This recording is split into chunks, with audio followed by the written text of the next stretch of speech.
Where's Archie? The curious case of Bogotá's Cuban cardiologist and the phantom smartphones.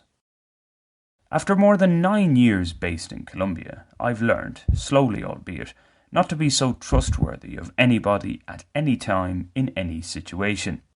The default mode is to think somebody's trying to swindle you until you have concrete proof he or she is not guilty until proven innocent, basically. Every now and again, however, the guard drops. Or better said, somebody comes along who sounds so believable, comes across as so genuine, that you literally buy his or her horse manure. Now I must say that in this particular fraud, it wasn't that my friends and I were completely naive. We didn't just dive in head first without initially testing the murky waters. We did weigh up the pros and cons of what was on offer. Suffice to say, my partners, nay main players in the deal, were Colombians. They can generally smell a rat before it's even born. It just didn't make sense to us that a seemingly respected Cuban cardiologist working at Bogotá's Cardio Infantil, he, Archie Silva, has a LinkedIn profile confirming this, would feel the need to rob a few pobrecitos, poor folk that is, of what is, in the great scheme of things, an insignificant sum of money. 350,000 pesos, in case you're wondering, about 84 euros.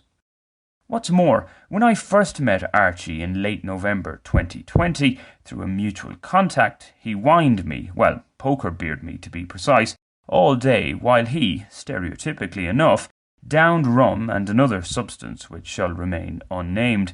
He even put credit in my phone as I had none and I needed to send a few emails explaining away this impromptu session.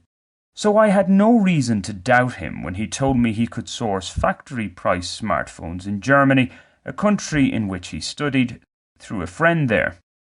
Whatever the case, it didn't pique my interest at the time as I was and remain happy with the phone I have.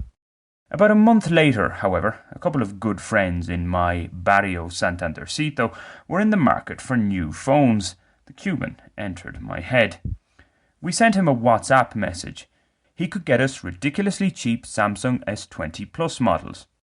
After much toing and froing of messages, getting clarification on everything, my friends were confident enough to go ahead with the deal. I figured if these working-class, streetwise Colombians were willing, then fair enough. As the middleman and without work to go to on the following Monday, 28th of December, it was up to me to meet Archie to give him the first payment to put in motion the purchase. It was half the overall price, the aforementioned 350,000 pesos, 200,000 of which was my own. I met him at the entrance of Barrio Santandercito on Calle 183 with Carrera 15. We grabbed a coffee in a nearby panaderia, for which he paid. Before I handed over the money, I did ask him if he'd heard of the old expression, if it sounds too good to be true, it probably is. He assured me that this was legitimate, that it was a favour from his friend in Germany who worked for Samsung. Archie had apparently carried out life-saving surgery on this man's mother years ago. As for the remarkably quick delivery time, which I doubted could be realised, they were due on the Wednesday, just 48 hours later. He said they'd be sent by DHL that very Monday. What's more, he told me he couldn't ask for new phones regularly as it would be a breach of trust with this German friend. That made sense to me. So I handed over the money. A final step was for me to send Archie my friend's personal details for the guarantee, which I did later that day. "See you Wednesday. It's also my day off, so we can have a few drinks," he suggested as we parted ways. I wasn't too enthusiastic for a midweek session. I just wanted the phones. I left it until the afternoon on Wednesday to reach out to Archie. "They haven't arrived yet, hermano, but don't worry, they're on their way. I'll let you know."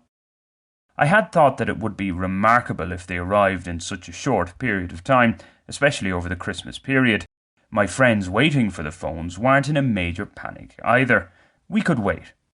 The last messages I exchanged with Archie were on Saturday, 2nd of January.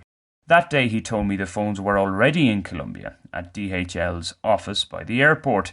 He told me to contact him the following Monday and we'd take it from there. Since then, nothing. WhatsApp messages remain unseen. Phone calls go straight to voicemail. Maybe, just maybe, something untoward has happened to him. Perhaps I'm wrong to think that we've been had.